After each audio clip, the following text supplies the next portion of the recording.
Halo teman-teman, jumpa kembali di channel Rafka Hamizan. Nah, di video kali ini saya akan membagikan tutorial tentang bagaimana cara mencetak 3 buah kwitansi dalam satu halaman. Nah, contohnya ini ya. Jadi ada kwitansi 1, 2, dan 3. Jadi ini ukuran kertasnya ini HVS ya. Jadi dalam satu lembar kertas HVS nanti kita bisa mencetak 3 buah kwitansi. Dan jika kita ubah nomornya yang di sini, nah, maka nomor kwitansinya juga akan berubah, ya, 4, 5, dan 6. Jika kita ubah lagi nomornya yang di sini, nah, ini kwitansinya juga akan berubah. Jadi, ini kwitansi nomor 7, nomor 8, dan nomor 9. Nah, oke, bagaimana cara membuat format kwitansi seperti ini? Kita langsung saja ke tutorialnya. Nah, yang pertama, teman-teman download dulu file yang ada di deskripsi video ini ya. Linknya sudah ada di situ, silakan teman-teman download. Jadi ada dua file, file kwitansi dan file add-in untuk fungsi terbilang secara otomatis. Nah, oke, kita buka saja dulu file kwitansinya. Nah, ini ya. Jadi di sini ada dua sheet data dan sheet kwitansi. Kita masuk di sheet data terlebih dahulu. Nah, di sini yang pertama kita akan buat nomor otomatis di sini. Jadi nomornya ini tidak perlu kita ketik ya. Jadi nomornya akan otomatis. Nah, oke, kita langsung saja ke rumusnya. Sama dengan if, buka kurung. Kemudian kita pilih referensinya saya pakai di kolom C ini ya. Kolom C baris kelima. Nah, kemudian tekan tombol F4 atau Fn plus F4 sebanyak 3 kali. Jadi bisa teman-teman lihat di sini. 1, 2, 3. Nah, jadi yang terkunci itu hanya kolomnya saja ya. Nah, kemudian tanda kurang dari dan lebih dari, tanda petik 2 kali, titik koma, kaunta, buka kurung. Nah, kemudian selanjutnya kita pilih lagi sel C5 dan sel C6. Kita blok saja seperti ini. Nah, selanjutnya sel C6 ini kita ganti jadi C5 ya. Nah, seperti ini.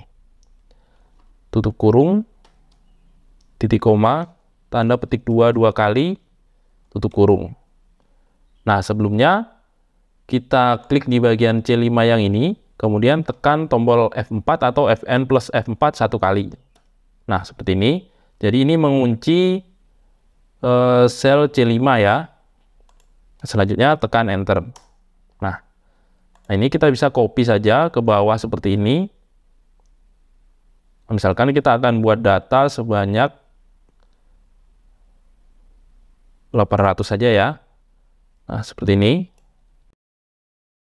Rumusnya ini sampai di baris ke 800. Nah, ini terserah ya. Silakan disesuaikan dengan kebutuhannya teman-teman. Nah, oke, setelah itu kita coba ya. Misalkan kita ketik di sini. Belanja materai. Nah, ini sudah muncul ya. Nomornya sudah muncul secara otomatis jika kita membuat uraian belanja di sini. Nah, seperti ini ya.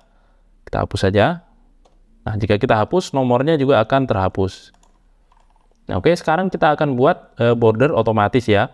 Jadi, jika kita ketikkan data di sini, maka akan muncul nomor dan akan muncul border secara otomatis.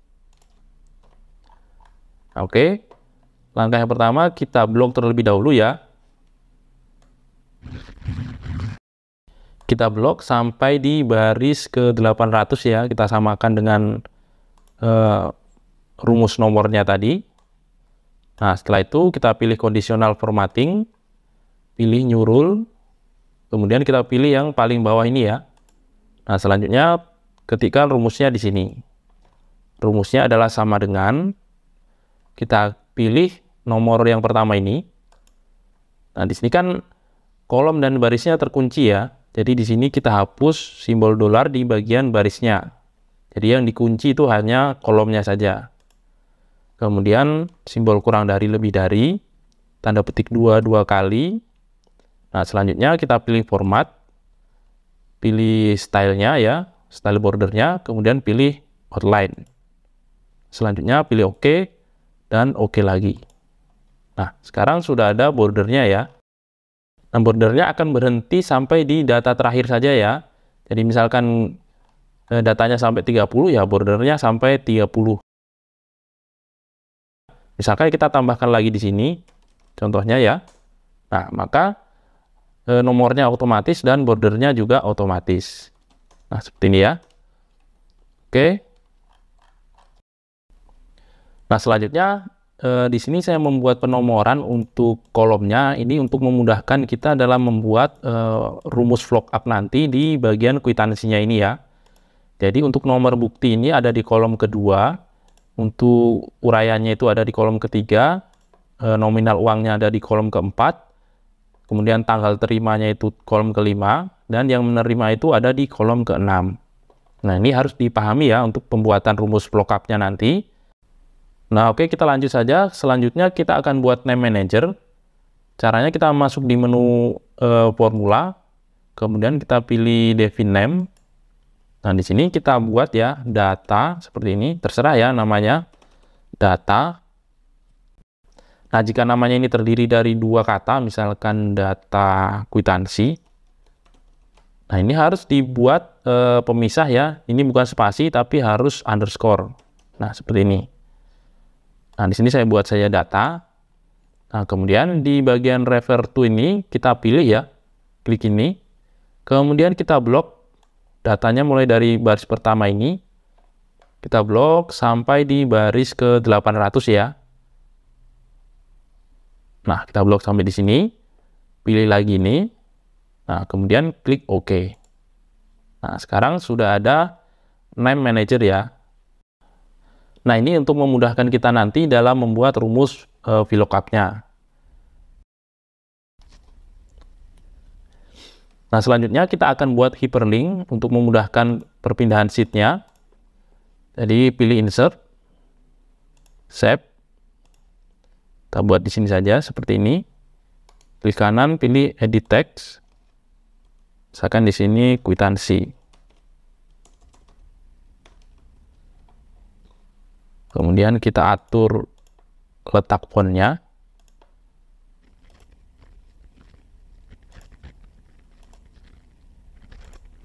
Nah, seperti ini saja ya. Klik kanan, kemudian pilih link. Nah, di sini kita pilih yang ini ya, place in this document. Kemudian pilih yang cell reference ini, kita pilih yang kwitansi. Pilih OK. Nah, selanjutnya kita klik kanan, pilih copy. Nah, jika kita klik ini, maka akan membuka sheet kwitansi. Nah, seperti ini. Selanjutnya, klik kanan lagi, pilih paste. Nah, selanjutnya kita ubah namanya ini menjadi data. Kemudian klik kanan, pilih edit link. Nah, di sini kita pilih yang sheet data. Kemudian pilih OK. Nah, jadinya seperti ini ya. Jadi lebih mudah untuk pindah sheet-nya. Kita buat saya di sini. Nah, selanjutnya kita akan set supaya saat di print sesuai ya batas dari kwitansinya. Kita blok saja seperti ini. Kemudian kita pilih pack layout, print area, kita pilih set print area. Jadi nanti yang akan di print itu hanya sebatas di sel ini saja ya, atau di rank ini saja yang terblok ya. Nah, seperti itu. Nah, selanjutnya kita akan buat nomor untuk merubah datanya di sini. Kita blok saja seperti ini. Kemudian pilih home dan pilih merge center. Kemudian warnanya kita ganti kuning. Ukuran fontnya itu 20. Misalkan kita ketikkan 1 ya. Sepertinya kurang besar. 26.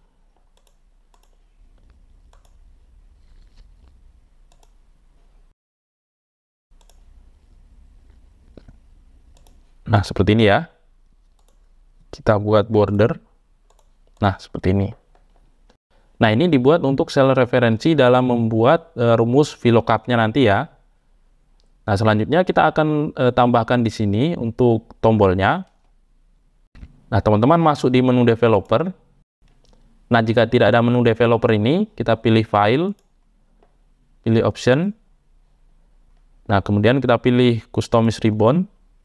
Nah, silakan teman-teman centang di bagian developer ini ya. Kita centang, kemudian pilih OK. Nah, maka akan muncul menu developer. Selanjutnya pilih insert. Dan di bagian form control ini kita pilih yang ini ya, spin button. Kemudian kita buat saja spin button di sini seperti ini. Nah, seperti ini. Nah, selanjutnya kita akan atur spin buttonnya ini supaya bisa terhubung dengan sel ini ya. Jadi ini walaupun di merge cell ini sebenarnya sel referensinya tetap di baris keempat ya, di baris pertama.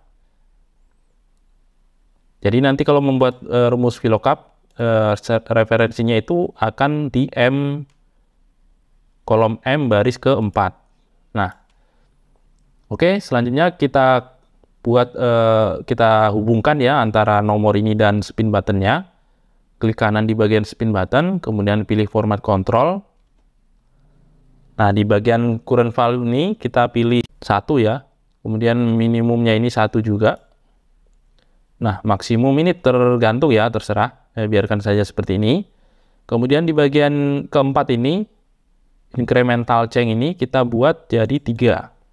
Karena ada 3 buah kwitansi ya. Nah, kalau 4 berarti di sini 4. Selanjutnya pilih OK. Oh, sorry, lupa tadi. Klik kanan lagi. Pilih format control. Nah, di bagian cell link-nya ini kita pilih ya. Kemudian kita klik ini. Kembali lagi. Jadi ini yang tertulis di sini M4 ya. Di kolom M baris keempat. Kemudian klik OK. Nah, jika kita klik yang bagian atas ini, maka nomornya akan bertambah dengan kelipatan 3 ya. Jadi 10, 13, 16, dan seterusnya. Oke. Nah, selanjutnya kita akan buat datanya ini bisa muncul di sini menggunakan rumus VLOOKUP. Nah, kita ketikkan langsung rumusnya sama dengan lookup, buka kurung. Nah, kemudian kita pilih sel ininya ya, sel ini. Nah, ini tertulis M4, kemudian titik koma, kemudian kita ketik ya data ya. Nah, data ini adalah define name tadi yang kita buat di sheet ini ya, yang di bagian formula ini tadi. Ketikkan saja ini, maka akan muncul di sini ya. Bisa kita klik 2 kali ini, kemudian titik koma. Nah, selanjutnya nomor ini, nomor kwitansi ya maksudnya, itu ada di kolom kedua tadi ya. Jadi kita ketikkan 2 titik koma false, tutup kurung, enter. Nah, jadinya seperti ini. Nah, ini kolom kedua maksudnya ini tadi ya. Ya, ini yang kita lihat kolom kedua. Untuk uraian kolom ketiga dan seterusnya. Nah, selanjutnya untuk mempermudah kita kunci saja ini di bagian M4. Klik di sini, kemudian tekan F4 atau Fn plus F4. Nah, ini sudah terkunci ya. Selanjutnya tekan enter. Nah, seperti ini. Nah, untuk selanjutnya kita klik kanan, pilih copy atau Ctrl C ya. Ctrl C, kemudian kita paste di sini. Nah, ini adalah untuk pembayaran ini berarti di kolom ketiga ya. Jadi kita ubah ini.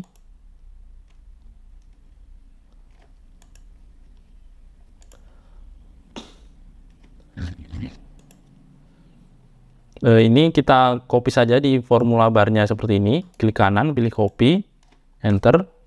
Kemudian klik di sini, hapus dan Ctrl V ya. Nah, ini bagian kolomnya ini kita ganti jadi nomor 4. Enter. Sorry, nomor 3 ya. Nomor 3, enter. Nah, seperti ini. Selanjutnya di sini lagi, kita copy. Kita pastikan, kita ganti di kolom keempat. Nah, selanjutnya di sini ya, kita ganti di kolom ke-6. Nah, Ardan Putra sesuai ya dengan ini. Nah, untuk yang di tanggalnya ini agak beda rumusnya ya. Kita buat rumusnya di sini sama dengan tanda petik 2. Kemudian masukkan nama kota teman-teman. Nah, contohnya di sini saya tulis saja kota Anda. Nah, bisa Jakarta atau Jogja ya. Koma, spasi, tanda petik 2 lagi. Dan kemudian pastikan rumus VLOOKUP-nya tadi. Nah, seperti ini. Kemudian di sini di kolom ke-5. Tekan enter.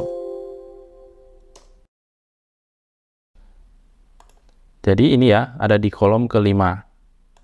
Jadi sudah ada nama kotanya, kemudian tanggal transaksinya. Nah, selanjutnya kita akan masukkan fungsi terbilang di sini. Nah, silakan teman-teman pindahkan ini ya.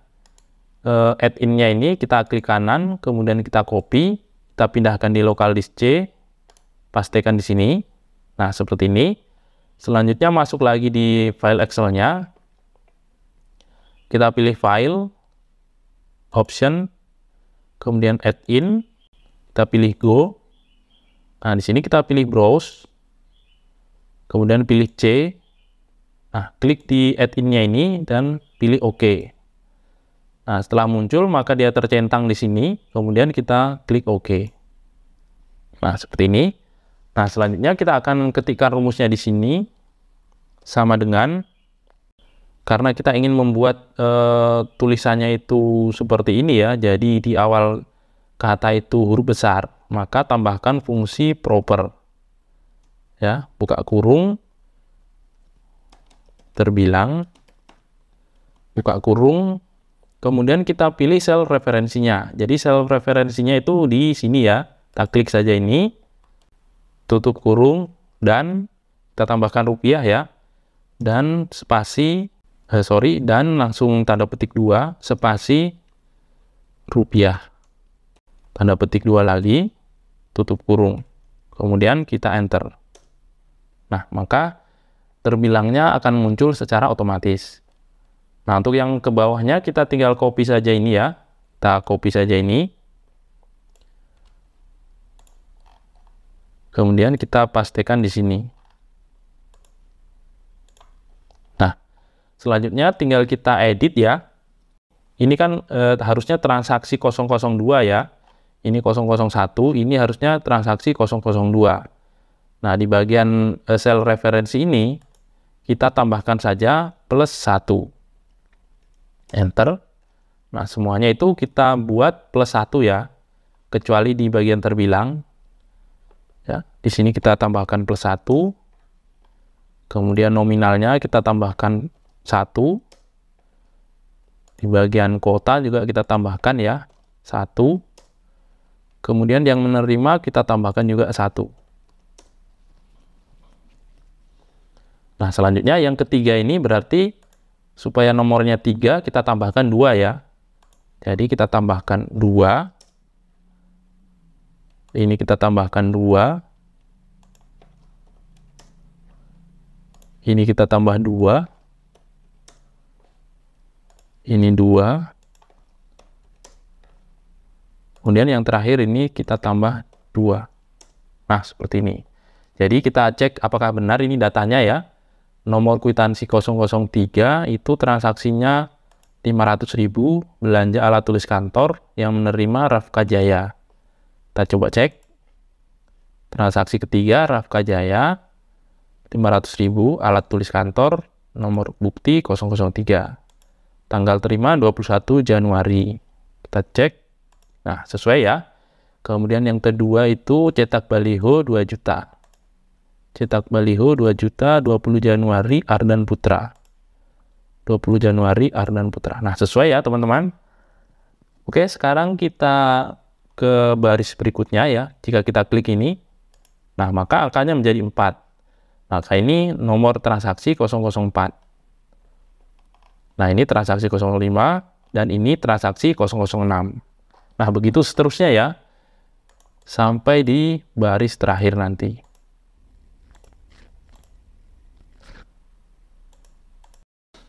Nah, jika muncul error seperti ini, berarti ini datanya sudah habis ya, artinya sudah tidak ada data lagi di sini. Nah, seperti itu ya. Ini kan berarti sampai di nomor kwitansi 0030. Nah, ini yang terakhir 0030 ya. Nah, jika kita tambahkan data, maka akan muncul lagi. Contohnya, ya, kita tambahkan belanja. Kita copy saja dari sini ya. Misalkan kita samakan saja. Seperti ini. Tanggalnya kita kasih sama. Nomornya 0031. Kita cek lagi. Nah, akan muncul ya 031 senilai 1 juta atas nama Haris. Nah, seperti itu ya teman-teman ya. Sangat mudah. Kemudian kalau memang ini kita tidak ingin menampilkan, kita bisa tambahkan rumus di sini ya. Nah, misalkan kita tambah lagi seperti ini. Nah, jika kita merasa terganggu dengan ini, kita bisa tambahkan rumus if error di sini. If error, buka kurung, ya. Kemudian di bagian terakhir kita tambahkan titik koma, tanda petik 2. Kemudian kita tulis pesannya ya. Misalkan data tidak ada, data belum dimasukkan. Nah, misalkan seperti ini ya. Enter. Sorry. Ini ya, seperti ini, if error. Nah, seperti ini. Maka akan muncul pesan data belum dimasukkan jika datanya masih kosong. Nah, kita bisa tambahkan ke semua ini ya, ke semua rumus. Kita copy saja ini. Dan di sini, if error, buka kurung. Kemudian yang terakhir kita paste saja, enter.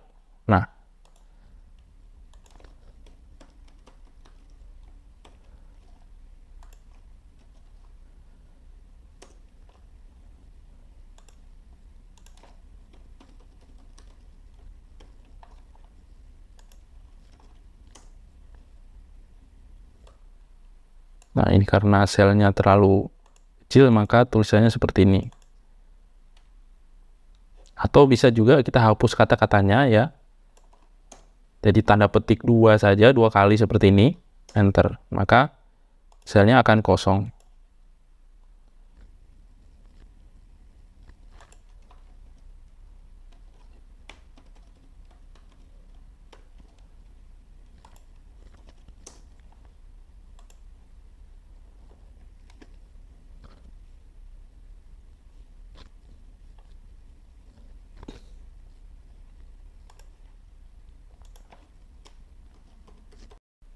Nah, seperti ini ya. Jadi jika tidak ada datanya, maka tampilannya menjadi seperti ini. Nah, oke, selanjutnya yang terakhir kita akan buat tombol print ya di sini. Kita copy saja dari ini. Kita buat print. Kita letakkan di sini. Nah, untuk posisinya ini nanti terserah ya, terserah teman-teman bagaimana mengaturnya. Untuk warnanya juga, yang penting teman-teman sudah bisa membuat dan mengetahui fungsinya. Nah, selanjutnya kita akan buat rumus makronya di sini. Kita pilih developer, pilih Visual Basic. Nah, di sini kita pilih insert dan kita pilih modul. Nah, selanjutnya kita tambahkan rumus untuk mencetaknya ya, atau print preview-nya. Kita buat di sini perintah sub ya, sub print preview, buka kurung tutup kurung, enter, active window, titik, selected sheet, titik. Nah, kita pilih yang ini, print preview, kemudian kita save, pilih yes. Selanjutnya kita keluar dari jendela Visual Basic. Nah, oke, selanjutnya kita akan hubungkan dengan tombol printnya. Nah, sebelumnya kita klik kanan dan kita remove linknya dulu ya, karena ini hasil copy dari hyperlink. Kita remove dulu linknya. Nah, seperti ini. Kemudian klik kanan lagi, pilih async macro. Kemudian kita pilih yang print preview, pilih OK. Nah, kita coba ya, kita print preview. Nah, hasilnya seperti ini. Nah, selanjutnya kita bisa save filenya ini dalam format XLSM ya, karena kita menggunakan fungsi makro. Jadi ini ya, formatnya XLSM. Yang kedua ini ya. Kemudian pilih save. Nah, seperti ini. Nah, oke teman-teman, sangat mudah ya caranya untuk mencetak 3 buah kwitansi dalam satu halaman. Nah, jika ada pertanyaan, silahkan teman-teman tulis di kolom komentar. Nah, oke, kita ketemu lagi di video selanjutnya.